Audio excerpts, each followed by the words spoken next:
पहला आर्टिकल ये होता है कि किसी को किसी पर किसी तरह की कोई फजीलत नहीं है और कानून की आंख में सब, हर कोई बिल्कुल बराबर है। किसी को किसी पर किसी तरह की कोई फजीलत नहीं। आपके कॉन्स्टिट्यूशन में भी ये आर्टिकल 14 है, दुनिया के हर कॉन्स्टिट्यूशन में। और दुनिया के पहले कॉन्स्टिट्यूशन 18वीं शताब्दी में लिखना शुरू हुए थे।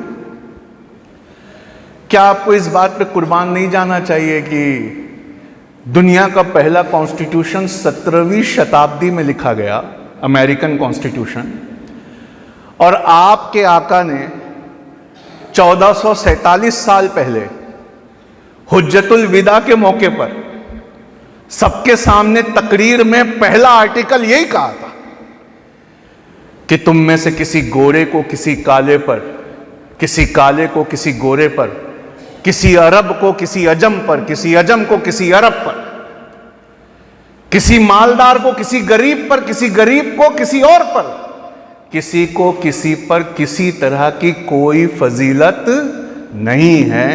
अल्लाह की निगाह में सिवाय तकवे के तुम सब बराबर हो। हुज्जतुल विदा का आर्टिकल है, ऐसे का ऐसा दुनिया के सारे संविधानों ने उसको कॉपी किया और फिर वहां से वो आर्टिकल इंडिया के कॉन्स्टिट्यूशन में आया। अल्लाह की नजर में अरब हो, अजम हो, कोई भी हो, कोई किसी के ऊपर कोई फजीलत नहीं रखता सिवाय तकवे के।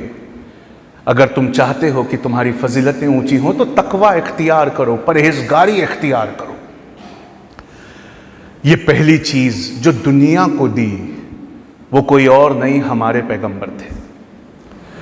दूसरी चीज, अल्लाह के रसूल सल्लल्लाहु अलैहि वसल्लम, इनके पास एक मसला आया और मसले में कुरैश की एक बहुत बड़े खानदान की, बड़ी अमीर कबीर खानदान की एक औरत थी। उनके ऊपर एक इल्जाम था जिसकी सजा उन पर आई थी। नबी पाक के पास डेलीगेशन आ रहे थे कि ये बहुत बड़े खानदान के बहुत बड़े सरदार की बेटी हैं, तो आप इन पर सजा आयद ना करिए। नबी पाक सल्लल्लाहु अलैहि वसल्लम ने दुनिया को दूसरा कानून यहां दिया जो दुनिया के हर संविधान में ऐसे के ऐसे कॉपी किया गया। उसे कहते हैं रूल ऑफ लॉ। आप जब किसी वकील से मिलेंगे या वकालत की पढ़ाई करने वाले बच्चे से पूछेंगे तो वो बताएगा रूल ऑफ लॉ का मतलब है कानून से ऊपर कोई नहीं, चाहे वो कोई भी हो, कानून से ऊपर कोई नहीं। दुनिया की सबसे पाकीज़ा बीबी जो आपकी दुख्तरे नेक अख्तर भी थी, जिनसे आप दुनिया में सबसे ज्यादा प्यार करते थे, इस बात को दिलों में बिठाने के लिए कि कानून से ऊपर कोई नहीं, जब आपसे पूछा गया कि या रसूलल्लाह ये बहुत बड़े खानदान की बहुत मानी हुई हैं औरत, आप इन पर सजा को कुछ कम कर दीजिए, तो आपने कानून सबसे ऊपर है इस बात को दिलों में डालने के लिए कहा कि इनकी जगह अगर मेरी बेटी फातिमा भी होती तो सजा यही होती। कानून के ऊपर कोई नहीं, रूल ऑफ लॉ सबके लिए एक बराबर है। ये बात दुनिया को पढ़ाने वाले अगर सबसे पहले कोई है तो आपके पैगंबर है। 17वीं शताब्दी में लोगों ने इसे अपनी किताबों में लिखा, 17वीं शताब्दी में, और 1447 साल पहले कोई ये सारे नियम देकर जा रहा है। इंडिया के कॉन्स्टिट्यूशन में एक आर्टिकल 15 आता है, 15 नंबर का आर्टिकल। वो ये कहता है कि दुनिया में किसी की नजर में कोई किसी से बड़ा नहीं सिवाय तकवे के, लेकिन गरीबों के लिए, मुफलिसों के लिए, पिछड़ों के लिए, जिनका कोई पुरसाने हाल नहीं है, उनके लिए गवर्नमेंट को कुछ करना चाहिए। यह आर्टिकल 15 कहता है। क्या करना चाहिए? तो कहा इन्हें ना बराबरी का दर्जा देने के लिए बहुत जरूरी है कि बराबरी का दर्जा इन्हें देने के लिए किसी तरह का कोई एक कदम सरकार को उठाना चाहिए। तो सरकार ने रिजर्वेशन का कानून लाया। भाई आप एक बहुत बड़े ऑफिसर के बहुत बड़े बच्चे हैं, आपका आईएएस पास करना आसान है, लेकिन रिक्शे वाले का जो बच्चा है उसके घर के हालात ऐसे नहीं है कि वो आईएएस का एग्जाम पास कर सके, तो उससे कम नंबर पे भी सिलेक्ट किया जाएगा। इसे रिजर्वेशन कहते हैं। अल्लाह के रसूल सल्लल्लाहु अलैहि वसल्लम ने देखिए रिजर्वेशन कैसे रखा है। हमारे यहाँ जाति के आधार पर हम रिजर्वेशन देते हैं, जाति और धर्म तो नहीं, जाति के आधार पर हम रिजर्वेशन देते हैं। अल्लाह के रसूल सल्लल्लाहु अलैहि वसल्लम जानते थे कि सब बराबर नहीं है, सबके घरों के हालात एक जैसे नहीं हैं, तो वो जातियों और कबीलों के आधार पर रिजर्वेशन नहीं देते, बल्कि माशियत और इकोनॉमी के आधार पर इस्लाम में रिजर्वेशन है। मिसाल के तौर पर आपने बकरीद के गोश्त के 3 हिस्से आपको करना है, एक हिस्सा उसमें से आप छू नहीं सकते, वो गरीबों और मुफलिसों का है। क्या यह रिजर्वेशन नहीं? क्या यह रिजर्वेशन नहीं? आपके फितरे और ज़कात को आपके ऊपर, जब तक आपकी हालात खराब ना हो, आपको फितरा और ज़कात निकालना है, लेना नहीं है। क्यों? वो भी किसी का हक है, पहले आपको उसका हक उसे पहुंचाना है। ये चीजें दुनिया ने लफ्जों को बदलकर अपनी किताबों में लिखा और उसे संविधान का नाम दिया। अगर हम गौर से देखें तो ये सब सीरत मुस्तफ़ा है सल्लल्लाहु अलैहि वसल्लम। अब ये बात कोई और है कि बराबरी का हक हम में से हर किसी को, ये बात कोई और बात है। हर किसी को बराबरी का हक मिलना चाहिए, हर किसी को बराबरी का हक मिलना चाहिए। जो बहुत पीछे है उसे आगे ढकेलने के लिए उसे रिजर्वेशन मिलना चाहिए, यह भी ठीक है। जो बहुत दबा हुआ, बहुत कुचला हुआ है, जिसके हालात बहुत खराब हैं, उसे थोड़ा ज्यादा पुश देना चाहिए, यह भी ठीक है। पर कितना पुश देना चाहिए? अब सुनिए एक मौजज़ा जो मैं आपको दिखाता हूं अपने नबी की करामत। फतेह मक्का का दिन था, अल्लाह के रसूल मक्के में दाखिल हुए। हम सब ने किस्सा सुना हुआ है। आप बुतों को इशारा करते, बुत गिरते, नाक के बल टूट जाते। फतेह मक्का का जुलूस जब निकला तो एक कुतिया थी जिसके बच्चे हुए थे, वो लेट कर अपने बच्चों को दूध पिला रहे थे।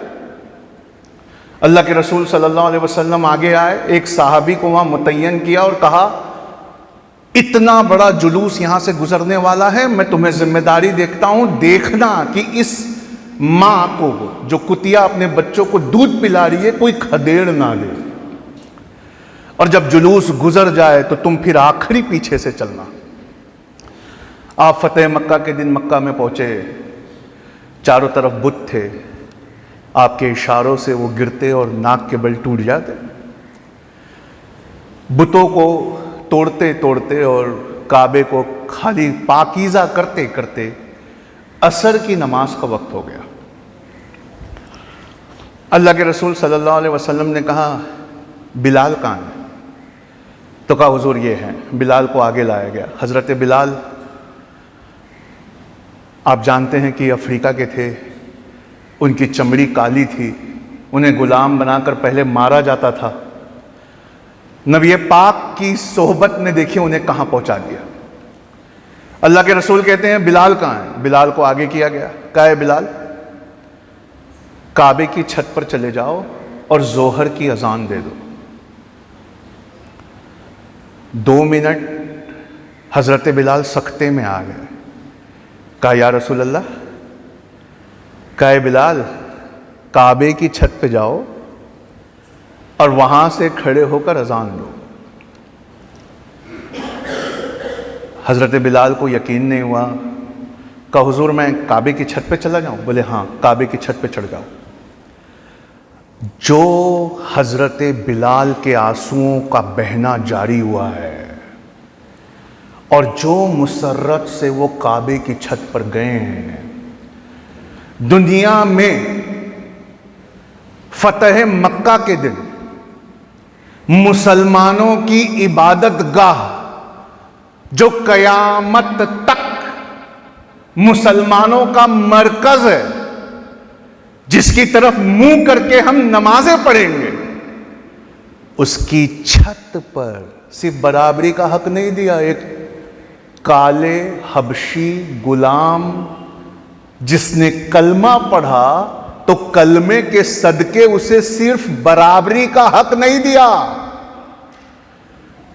बल्कि उसे दुनिया के सबसे मुकर्रम जगह की छत पर खड़ा कर दिया। और जब हजरत बिलाल ऊपर चढ़े हैं और उन्होंने देखा है काबे का सहन और वो जगहों को देखा जहां उन्हें मारा जाता था, जब हजरत बिलाल ने देखा उन जगहों को जहां उन पर जुल्म ढाया जाता था, और फिर नबी पाक को देखते तो आप रोने लगते कि इन जगहों के सेहन में कभी मुझ पर जुल्म ढाया जाता था, आज इसकी सबसे मुकद्दस जगह पर मेरे नबी पाक ने मुझे खड़ा कर दिया। और आप रोते और सोचते कि अब मैं किसकी तरफ मुंह करके अजान दूं, क्योंकि मुअज्जिन, आज हमारा अजान का कंपटीशन है, मुअज्जिन हमेशा काबे की तरफ मुंह करके अजान देता है। आप तो काबे के ऊपर खड़े हैं बिलाल रजी अल्लाह ताला, आप तो काबे की छत पर खड़े हैं, बताइए आप किसकी तरफ मुंह करेंगे?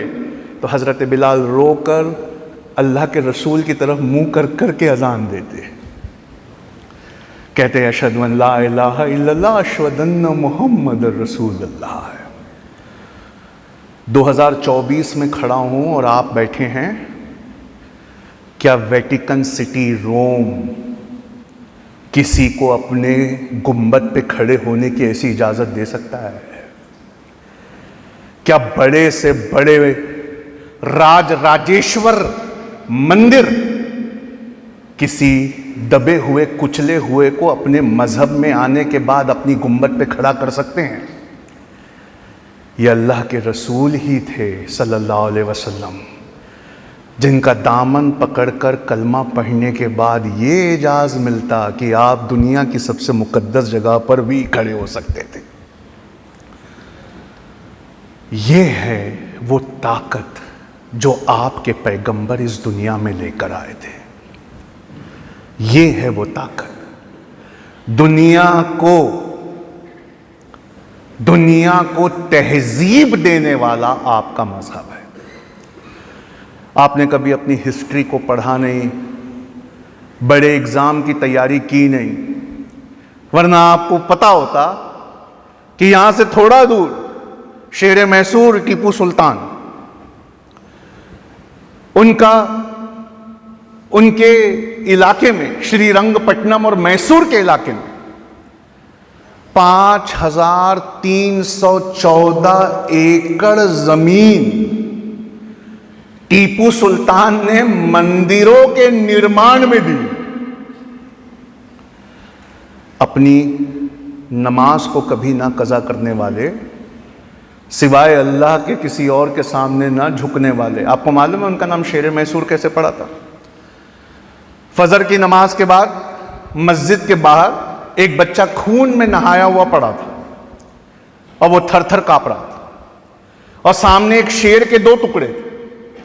तो नमाजियों को यह बात समझ में आ गई कि इस बच्चे ने शेर से लड़ाई की है और शेर को मार दिया है, इस वजह से ये खून में नहा गया है। इसका मुंह धुलाओ, पता करो ये किसका बच्चा है। मुंह धुलाया गया तो पता किया गया, अरे ये तो रुकैया बेगम का बच्चा है, ये तो हैदर अली के खानदान से। इमाम साहब ने कहा कि उनके घर चलो, पूछो कि मां ने ऐसी कैसी परवरिश की है कि एक छोटे से बच्चे ने शेर को फाड़ दिया। जब सारा मजमा घर पे पहुंचा तो बाहर से आवाज देकर इमाम साहब ने पूछा, है बीबी तुमने अपने बच्चे की परवरिश ऐसे कैसे की कि उसने इतनी कम उम्र में शेर के 2 टुकड़े कर दिए? बीबी ने कहा कि हुजूर मैंने कोई खास परवरिश नहीं की। कहा नहीं बीबी, जरूर कुछ खास किया होगा। कहा हुजूर मैंने कोई खास परवरिश नहीं की। नहीं बीबी, जरूर कुछ खास किया होगा। जब तीसरी बार भी उन्होंने कहा नहीं कोई खास परवरिश नहीं की, तो मायूसी के साथ मजमा घर के बाहर से लौटने लगा। तो बीबी ने आवाज़ देकर कहा कि जब ये शीर खारी में थे, जब मेरा दूध पिया करते थे अपनी माँ का, तो मैं एक अमल किया करती थी कि इनको दूध पिलाने से पहले वज़ू बनाया करती थी। शायद ये उसी वज़ू की ताकत है जिसने इनको इतनी कम उम्र में एक शेर को फाड़ने की ताकत दी है। वो शेर मैसूर, वो टीपू सुल्तान, उन्होंने मंदिरों के रख रखाव के लिए 5314 एकड़ जमीन दी थी। ईसाइयों को चर्च बनाने के लिए उन्होंने 1400 एकड़ जमीन दी थी। और बाकी तो मस्जिदें उन्होंने कितनी तामीर करवाई, आप उसका तो अंदाजा भी नहीं लगा सकते। लेकिन आज ये कौन से दोराहे पे हम खड़े हैं कि अल्लाह के वलियों ने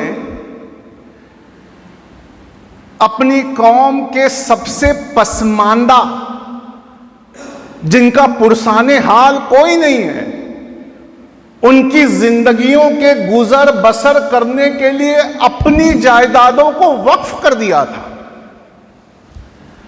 ये वक्फ की जायदाद ना आपकी है ना मेरी है, ये अल्लाह के उन वलियों की है जिन्होंने अल्लाह के नाम पर उन गरीब घरों में चूल्हा जलाने के लिए अपनी आमदनी और अपनी जायदादों को वक्फ कर दिया था कि इससे आने वाले पैसे से गरीब, जिसे हम बॉटम ऑफ द पिरामिड कहते हैं, सबसे निचले, उनका गुजर बसर हो जाएगा।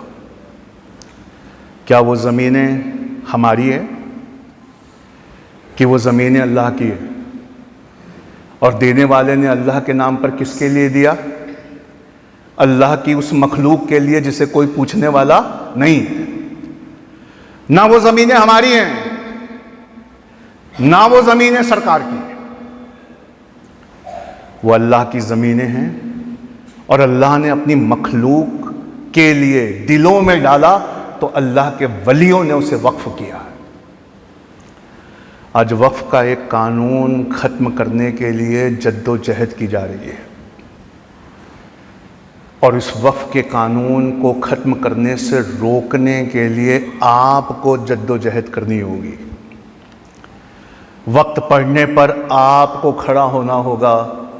मोमिन अपनी फुरासत से देखता है, मैं आपसे कहता हूँ अपनी फुरासत से देखिए। आपकी बस्तियाँ वक्फ के इर्द गिर्द बनी हुई हैं। क्या हैदराबाद के पुराने शहर के वक्फ नहीं है? क्या हैदराबाद का पुराने शहर में दरगाहें और मस्जिदें नहीं? क्या उन दरगाहों और मस्जिदों के इर्द गिर्द जो बस्तियां हैं वो हमारी नहीं है? वक्फ के बिल में क्लॉज है। क्लॉज क्या है कि सारी वक्फ की जमीनें कलेक्टर के हाथ में होंगी, और कलेक्टर चाहे तो इसे सरकारी जमीनें घोषित कर सकता है। हम जानते हैं कि आजकल कलेक्टरों में और डिप्टी कलेक्टरों में किस तरह की आइडियोलॉजी पाई जाती है। क्या वो वक्फ की ज़मीनों को सरकारी ज़मीनें घोषित नहीं करेगा? हो सकता है फजर में वहां नोटिस चिपकाया जाए और जोहर में मस्जिद ही ना हो। तुम्हारे घरों की अब बारी है, तुम्हारे आशियानों की अब बारी है। पहले तुम्हारे नागरिकता को खत्म करने की कोशिश की गई। हमारी पढ़ी लिखी औरतों ने शाहीन बाग में बापर्दा एक सत्याग्रह किया। हम सबकी नागरिकताएं बच गई। वह हमारे बच्चों के लिए जद्दोजहद करती रही। उनमें से बहुत सारे बेगुनाह आज जेलों में हैं, उनके बच्चों का कोई पुरसाने हाल नहीं है।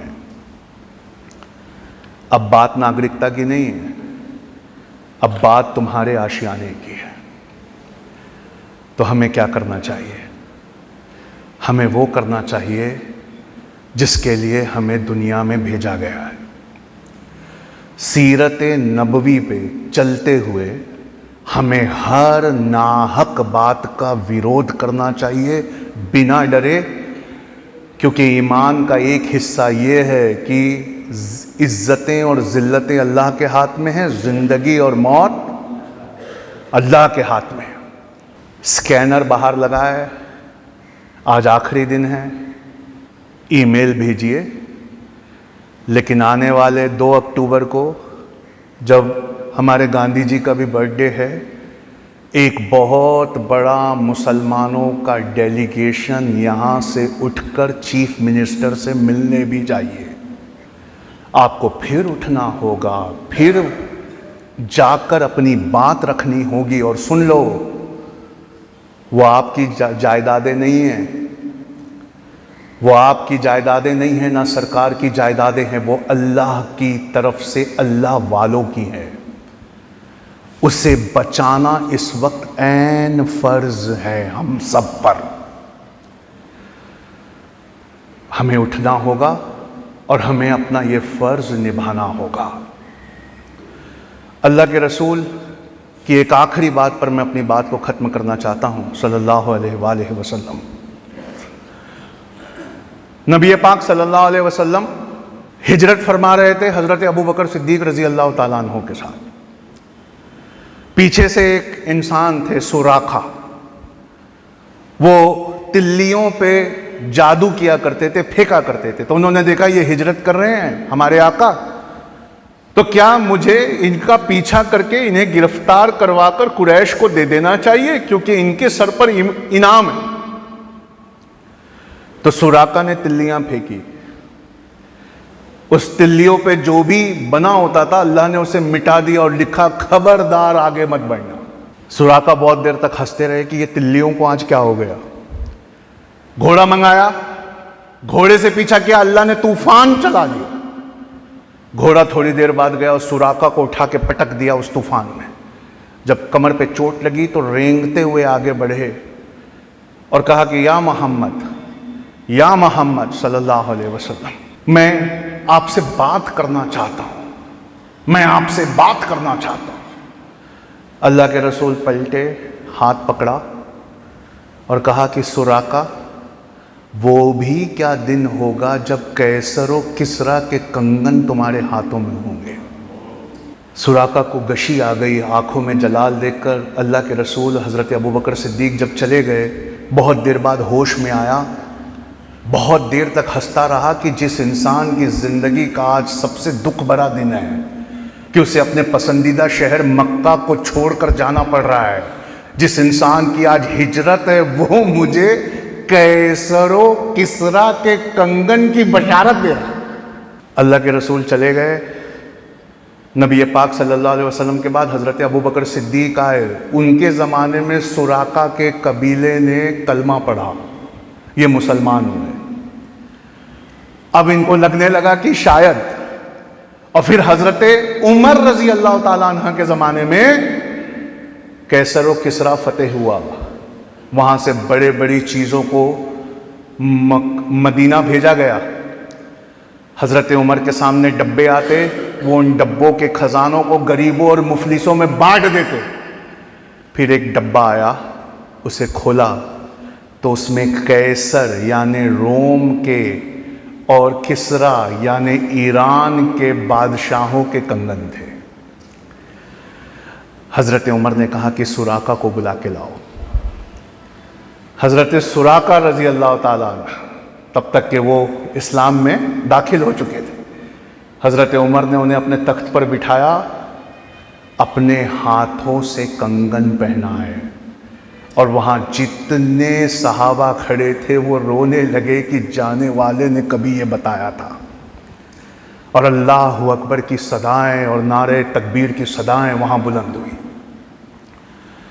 मुसलमानों, इस वक्त हमारी भी ज़िंदगी का सबसे लो पॉइंट है। हमारे बेगुनाहों को जेलों में डाल दिया जा रहा है, हमारे घरों को तोड़ दिया जा रहा है,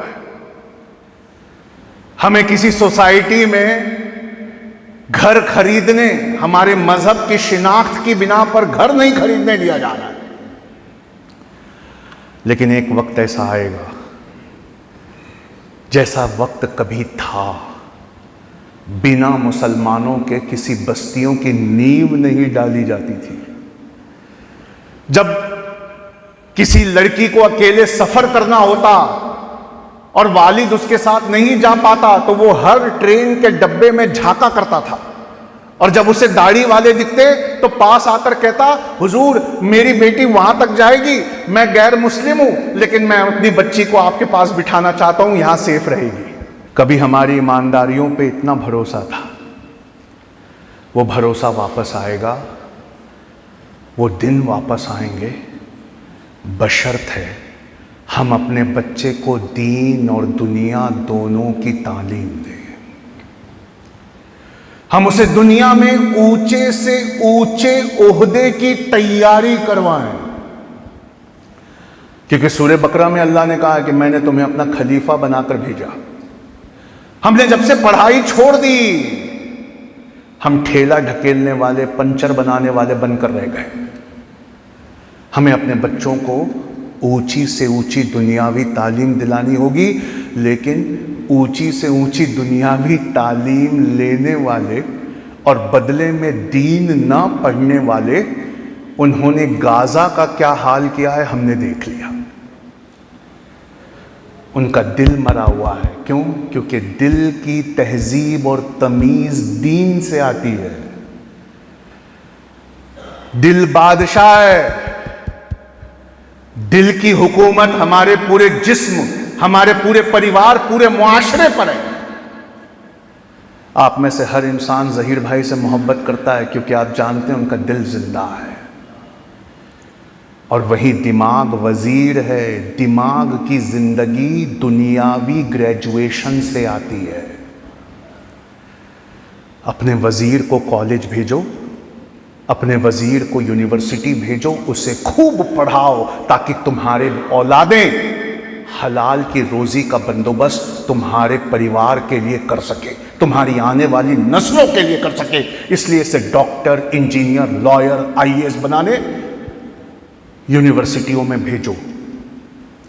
लेकिन वहां जो गया उस चकाचौंध में खो गया। ऐसा तुम्हारी औलादों के साथ ना हो, इसलिए ये भी करो कि उसके दिल की एजुकेशन के लिए उसे मदरसे में भी भेजो, उसे ऐसी महफिलों में भेजो जहां अल्लाह और उसके रसूल का जिक्र होता हो और उनका दिल जिंदा रहता हो। वरना तुम्हें एक औलाद मिलेगी जो तुम्हें किसी पुराने सेंटर पे छोड़कर चली जाएगी, जैसा दुनिया की हर सभ्यताओं में होता है। हमारे अच्छे दिन वापस आएंगे, हमारी खोई हुई इज्जत, अजमत सब कुछ वापस आएगी, बशर्त है हम अपने बच्चों के दिलों के एजुकेशन का इंतज़ाम दीन से करें और अपने बच्चों की दिमाग की एजुकेशन का इंतज़ाम दुनिया से करें। इसके बिना हमारा दिल भी मरा हुआ है, हमारा दिमाग भी मरा हुआ है, और जिस कौम का दिल और दिमाग मरा होता है ना, उसकी प्रॉपर्टियों पे कब्जे कर लिए जाते हैं, उनकी बच्चियों की अस्मतें लूटी जाती हैं, उनके बेगुनाह लोगों को जेलों में डाला जाता है। इसलिए शानदार लोगों जो बहुत दूर से अपने रसूल की सुन्नत अदा करने आए हो, मैं आपसे आज आखिरी गुजारिश यही करता हूँ, उठो, अपने हक के लिए लड़ो। किसी को किसी का हक नहीं मिलता। किसान बैठे थे वहाँ दिल्ली की सरहदों पर, तुम्हें मालूम है तुम्हें दिल्ली तक जाने की ज़रूरत नहीं। दिल्ली की चाबी आजकल किसके पास है? उस तक अपनी बात पहुँचाने की ज़रूरत है। और दूसरा, अपनी औलादों को तैयार करो, पढ़ाओ, लिखाओ और इतना काबिल बनाओ कि उनके पीछे दुनिया चलनी चाहे। 1500 साल पहले अल्लाह के रसूल सल्लल्लाहु अलैहि वसल्लम जो इस दुनिया में तशरीफ़ लाए थे, अंग्रेज़ों ने आज तक दुनिया के 100 महान लोगों की रैंकिंग पे जितनी किताबें लिखी हैं, उसमें नबी पाक का नाम नंबर 1 पर है।